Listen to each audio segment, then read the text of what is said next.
चल रहा है और बांग्लादेश में करीब 800 से ज्यादा रजिस्टर्ड टेक्सटाइल मिले हैं, जिनमें से 900 से ज्यादा मिले इस वक्त पूरी तरह बंद हो चुकी हैं। यानी देश की आर्थिक औद्योगिक क्षमता जीरो पर आ गई है। नारायणगंज, जो बांग्लादेश का औद्योगिक केंद्र माना जाता है, वहां की स्थिति सबसे खराब है। स्पिनिंग मिलों के मालिकों का कहना है कि गैस का प्रेशर पाइपलाइनों में लगभग शून्य तक पहुंच गया है। दोस्तों, भारत क्या अनकंफर्टेबल होगा अगर बांग्लादेश जो है वो सऊदी अरब, पाकिस्तान और तुर्की के साथ डिफेंस एग्रीमेंट ज्वाइन कर ले?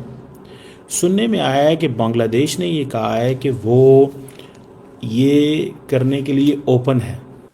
अब बांग्लादेश को खुजली मची है दोस्तों कि हमें भी इस्लामिक नेटो ज्वाइन करना है, किसी तरीके से ज्वाइन करना है। इसके पीछे गेम क्या है दोस्तों, ये आज मैं आपको बताने की कोशिश करूंगा। और बांग्लादेश और भारत के रिश्ते, वाकई बांग्लादेश अगर शामिल होता है तो इंडिया के लिए इससे मामलात ख़राब हो सकते हैं, क्योंकि पाकिस्तान ऑलरेडी इसके अंदर शामिल है, सऊदी अरेबिया है, टर्की है, इजिप्ट आ रहा है, सीरिया के मतलब बातें हो रही है कि सीरिया आ सकता है।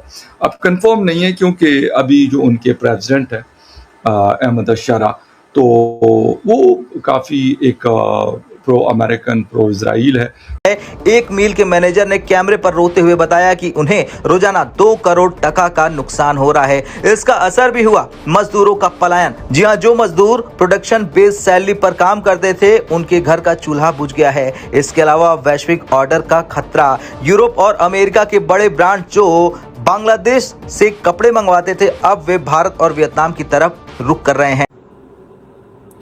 और जो बांग्लादेश के एडवाइज़र हैं फॉर फॉरेन अफेयर्स, उन्होंने कहा है कि बांग्लादेश अपने बायलैटरल रिलेशन जो है वो ठीक कर रहा है।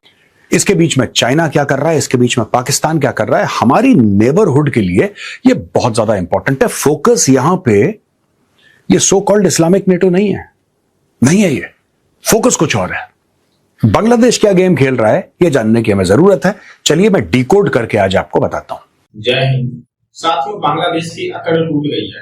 बांग्लादेश की इंडस्ट्री जो है इस समय गिरती हुई नजर आ रही है। बांग्लादेश की टेक्सटाइल इंडस्ट्रीज की 900 फैक्ट्रियां बंद हो चुकी है।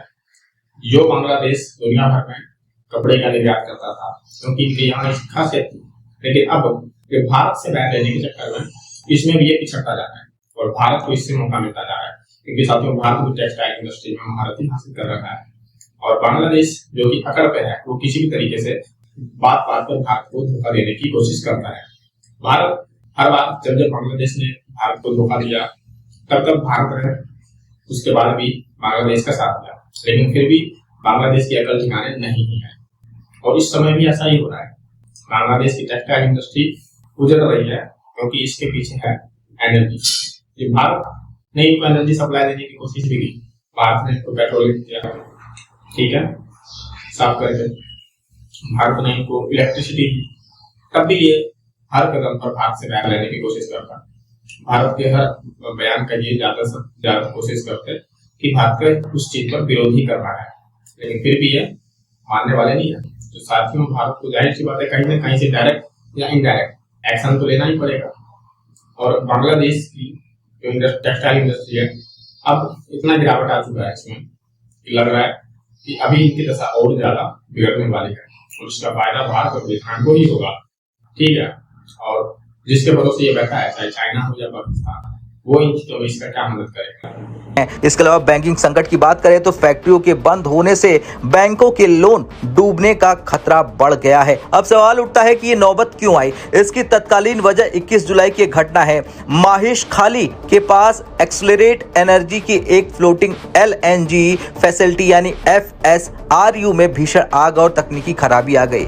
एक प्लांट विदेशी LNG को गैस में बदलकर बांग्लादेश नेशनल ग्रिड में सप्लाई करता है। इसके ठप होते ही सप्लाई चेन टूट गई। लेकिन ये सिर्फ एक हादसा नहीं है। बांग्लादेश के पास विदेशी मुद्रा भंडार की भारी कमी है। डॉलर की कमी की वजह से बांग्लादेश जरूरत के मुताबिक LNG और ईंधन बाहर से खरीद ही नहीं पा रहा है। ऊपर से बढ़ती महंगाई और राजनीतिक अस्थिरता ने आग में घी डालने का काम किया है। चलिए अब जानते हैं भारत बांग्लादेश दोस्ती में दरार की कीमत क्या है। दरअसल इस संकट के बीच सबसे बड़ा सवाल रीजनल पार्टनरशिप का है। ऐतिहासिक रूप से भारत ने हमेशा बांग्लादेश को संकट से निकाला है, चाहे वो 2022 का ऊर्जा ऊर्जा संकट हो या कनेक्टिविटी के प्रोजेक्ट्स, भारत से बांग्लादेश को हर साल बड़ी मात्रा में बिजली और ईंधन सप्लाई होता रहा है। लेकिन हाल के महीनों में ढाका का रुख बदला हुआ नजर आ रहा है। राजनीतिक गलियारों में चर्चा है कि बांग्लादेश अब भारत से दूरी बना रहा है, लेकिन अर्थशास्त्र का नियम साफ है, आप अपने भूगोल को नहीं बदल सकते हैं। अगर बांग्लादेश भारत जैसे बड़े पड़ोसी के साथ प्रैक्टिकल इकोनॉमिक कॉपरेशन छोड़कर राजनीतिक मतभेदों को हवा देगा तो उसका नतीजा वही होगा जो आज सड़कों पर दिख रहा है, बेरोजगारी और अंधेरा है।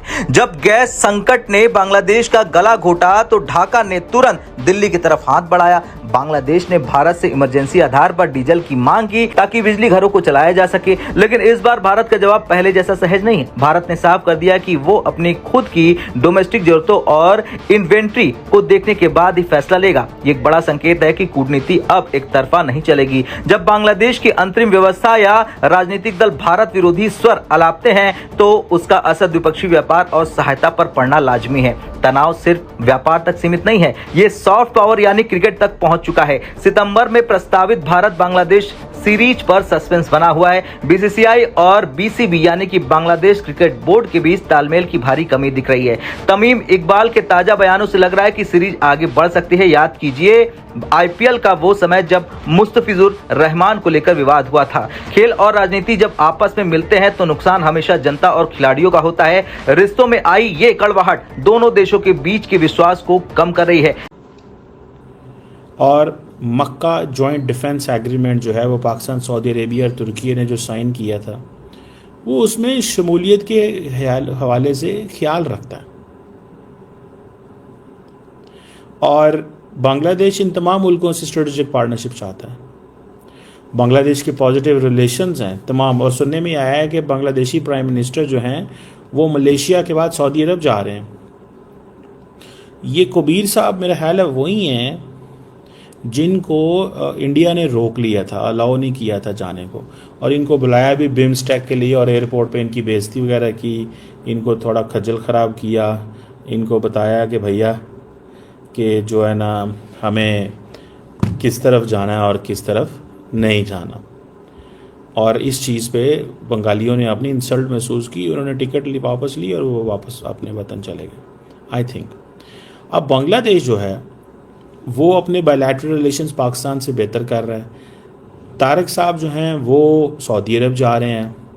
अगर तारक साहब सऊदी अरब जा रहे हैं तो इसके पीछे पाकिस्तान का भी किरदार हो सकता है कि पाकिस्तान ने सऊदी अरब को और चाइना को इस बात पे लगाया होगा कि बांग्लादेश को थोड़ा नरम करें और बांग्लादेश को हमें अपने फोल्ड में लेके आना है।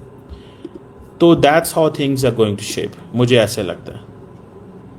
और अगर पाकिस्तान ये करने में कामयाब हो जाता है, पाकिस्तान ये करने में कामयाब हो जाता है कि पाकिस्तान सऊदी अरब और चाइना के ज़रिए